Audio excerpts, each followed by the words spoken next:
Welcome to the first edition of Canna Chat. I'm Ralph Tyko with the Comfortably Zoned Radio Network, and I'm kind of producing on the fly. It's my goal to assemble a panel of folks who are knowledgeable experts in the field of marijuana and chat with them every week, sit down for a few minutes, and review what's going on in the community. I'm in the North Bay of California. California is going through some incredible changes in terms of rules and regulations regarding cannabis. It's now legal for recreational purposes, and we're going to talk about it. We're going to talk about what this means to the medical cannabis industry and all those things over the months and years, hopefully, with this show. But we don't have a panel yet. We do have someone who is an expert, has been on these airwaves before, and is going to be one of the panel members. She's flying solo with me. Maybe we're not flying solo, but I am going to introduce Joaana Arenstein. How are you? Hi, Ralph. I'm wonderful. How are you doing? Good. This is kind of a last-minute thing. Rich Moskowitz is going to take part in this thing, and few other people that I haven't confirmed yet with, and you seem to be excited about it, and it gives you an opportunity to voice your whatever you have going in relations to your job as the director of the East Bay Canna, is that what it's called? Yep, the East Bay Canna Community. We're the philanthropic arm of Green Rush Consulting. Which is terrific. You guys have joined together. You are providing money right now, and this is the cannabis community talking. This is our folks banding together to raise money for the horrible fires going on in Napa, Sonoma County. Bring me up to date on what you guys are doing, and on our behalf, on we the people's behalf, and I'm really proud of it. So let me know. Thanks. Yeah, I'd love to talk about what's going on in the world of cannabis and emergency response. So yeah, last Sunday, we had those horrific fires. I don't have this confirmed, but somebody told me that the fires were moving at a rate of like a football field a second, or maybe it was 3 football fields a second.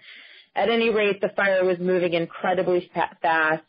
Everyone in the Bay Area knows somebody, myself included, who have lost loved ones, who have lost their homes, have lost everything. So this tragedy really hits close to home, and the cannabis community really responded immediately. The people who just literally dropped everything, and these are people who have a ton going on. These are like business executives and CEOs and founders who dropped everything and answered the call. And I led some efforts at New West Summit with Jim McAlpine and Jennifer Price. Jennifer Price is the lead publicist for New West Summit. Jim McAlpine, of course, is the executive director. What we did was significant. We raised $12,000 over $12,000 in 2 days, with a raffle. But really what we did really pales in comparison to what people like Jessica Peters from Moxie Meds has done. She went up and has just been rescuing animals and caring for them and finding homes for them. And she's got a full-time business to run, and she just said, screw it, like I'm going up north, especially when the air quality was so bad. She's running around with these, those high-tech air respirators on and running around trying to find homes for horses and chickens and cats and dogs and all sorts of animals. I mean, true heroes. I can only imagine what the air quality was up there. I live in the Bay Area, right in Alameda, and there has been horrible for like 3, 4, 5 days in a row. Just you don't want to sit on the porch, you don't want to sit in the backyard. It's let alone go to the store. It's really been bad. I can imagine what it's like up there. I'm so sorry for these folks. I know, and that makes these efforts, even more heroic. These people, what I did at New West Summit, we were indoors, we were in Oakland, and not to discount what we did, it really was amazing. But you have these guys like Patrick King with Soil King up in Cloverdale. He opened up his warehouse and just made it a donation spot for people to come and drop off donations, and then recruited 25 volunteers to walk with fire refugees throughout this warehouse and pick out the items that they needed. He also has like a pasture field and opened up his field for displaced animals. But even more impressive than that, what this man did, this is above and beyond. As you know, with Trump in office right now, they're really cracking down on undocumented citizens here in America. And so a lot of these undocumented people are afraid to go to shelters because they're afraid that they're going to be deported.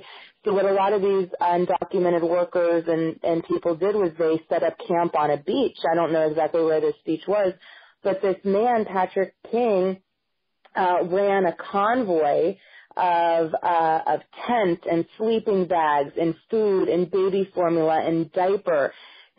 He had 4 trucks, and he has even more trucks coming over the next couple of days to bring supplies to these people who are too afraid to go to shelters. And I mean, he is he's helping everyone, the animals, American citizens, people who are here on maybe an extended visa and who are too afraid to go to shelters. And this just so exemplifies what we do here in the cannabis industry. And really, this industry isn't even an industry. It's a community before it's anything else. It's a community.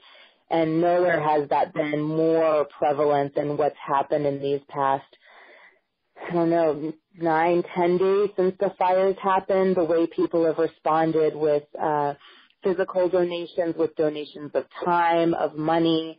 I'm just so proud of the way our community showed up. But while I'm proud, I'm not surprised at all. This is just how we are. This is what we do. We are focused on the community, and what we do is try to step up and help. And so there's all of these heroes within the cannabis industry. I just can't say enough about these guys, this woman, Jessica Peters and Patrick King, and so many more. I'm just scratching the surface of what people have stepped up and done for our family members and neighbors up north, and I'm just happy to let people know what kind of efforts have been coming specifically from the cannabis community.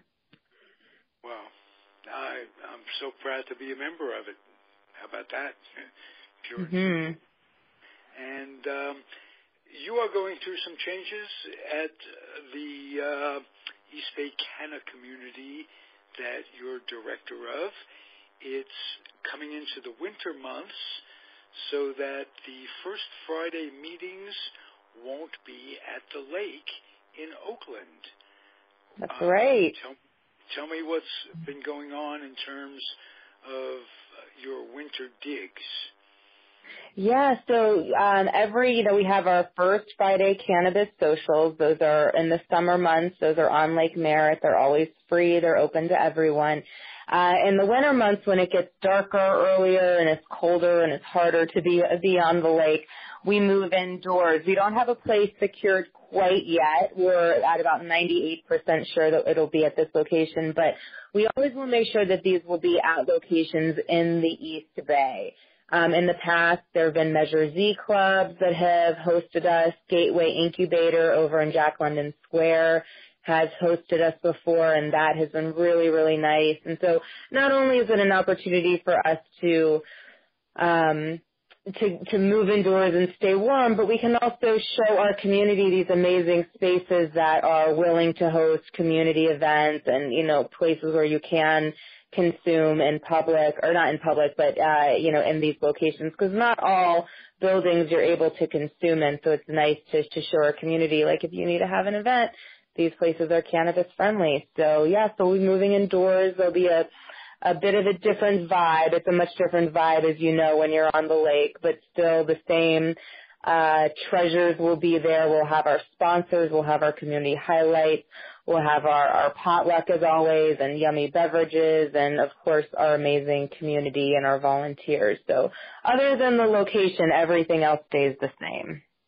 Okay, Joaana, now how can people reach you and the group? Yes, we're on Facebook. It's East Bay Canna Community, and it's a private group. So for those of you who might be still a little cannabis shy or worried about somebody seeing that you're in a cannabis group, you don't have to worry about that. It's a private group. You have to be approved to join, which means that people can't just go into this group and see, who the members are. So we do protect people's anonymity that way. They can't just walk around and troll. Exactly. So, but our events, they are out in the open, and that's what we want to do. We don't believe that we understand some people need to be a little close to the vest with their cannabis use, but our goal is to really reduce that stigma, and really eliminate the stigma, and make people feel comfortable with their choice to safely medicate with cannabis. And so our events, are out on Lake Merritt. They're not in secret at some secret club. They're out in the open, and people shouldn't be afraid to let people know that they're safely medicating with a proven safe medicine. Folks that have no interest in cannabis and they needn't participate. Absolutely, we have a lot of people who don't smoke cannabis come to our event, so that's definitely not a requirement for membership or for attendance. And so the only requirement to attend is just being willing to be in community and being willing to put your hand out and shake someone's hand or give someone a hug and say hello. That's all we ask. So, and not to be judgmental and not to, that's all. Yeah, just that's all. Look us in the eye. We're not as abnormal as you might think we are. We're pretty normal. I think that's what's most shocking. Some of us are a little more abnormal than you could imagine. Yes, we're like a family, and every family has their members that some are a little off. But for the most part, I think people are very surprised to see we're just your average East Bay citizens. Well, I think we're a little above average, but I'm prejudiced. In your unbiased opinion. Thanks. I would actually agree with that. You're right. I take back what I said. Got to be honest. Hey, you're a pleasure to talk to. I appreciate your joining the network with this little venture that we have going, and you'll bring guests on. It'll be fun. Can't wait. I'm super excited for this. Okay, we'll do it on a regular basis. Going to get with Rich and talk to him and see where he wants to go, and we'll all put our ideas in and just have fun communicating with the folks and teaching them that it is just another way of changing your consciousness or medicating yourself. It isn't all, you do that all the time. They do with a variety of different ways. They medicate themselves and they change their consciousness. We just have a way that works for us, that's all. And you'll learn about it, and that'll be great. Thank you, Joaana. All right, Ralph. Thank you. See you soon. Anything you want to close with as a co-hostess? Yeah, as a co-hostess, I would just like to say that first of all, thank you for having me back on your show. But just want to let people know that there's still ongoing relief efforts needed up in the North Bay. Asking people, actually, I think that most shelters are no longer accepting physical donations. A lot of them are at capacity with what they can collect as far as clothing and items, but most people are directing people to donate to organizations. If I could just list a couple organizations, one would be the Community Foundation of Mendocino County. Another is the Napa Valley Community Foundation. And a third would be the Center for Volunteer and Nonprofit Leadership. I will also be posting these pretty frequently on my Facebook group, East Bay Canna Community. And there's going to be a lot more efforts for raising funds and raising awareness for fire victims.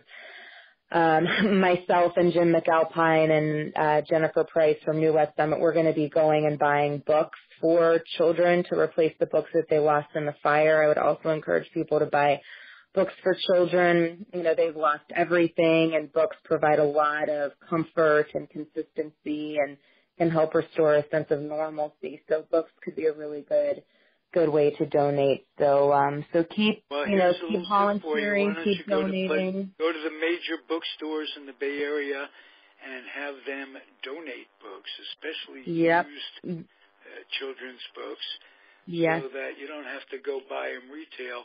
Lightly used children's books, terrific donation. Get the kids interested in reading, and when this crisis is over, you can get in the habit of everybody out there of taking lightly used children's books over to the Head Start program on a regular basis.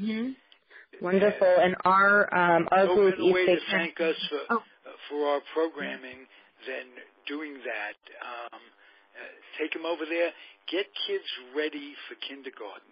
It's very important that they read and have social interaction and know a little math, so when they get to school, they don't fall behind, because kids that fall behind sometimes never catch up. It's important. That's very true. Start. So this show and this organization, the East Bay Canna Community, is going to try to get kids books. How about that? Yep, we're going to do that. Well, thank you so much, Ralph. We appreciate you. I appreciate you. Thank you, Joanna. We'll see you at the first Friday, wherever it is. It's 98% sure, but you don't want to announce it until it comes out. Can't announce it yet, but it will be happening November 3rd. Yep. Can't give us a sneak preview, a little thing? It'll be in the East Bay, and it'll be in Oakland, and it'll be at a brand new venue, which has an indoor and outdoor space, which is really cool. It's a very cool venue. But dress warm, because we'll be outside as well. Yeah. Nice. Thank you, Joanna. Talk soon. Everybody out there, keep on keeping on. Adios. Thanks, Ralph. Bye.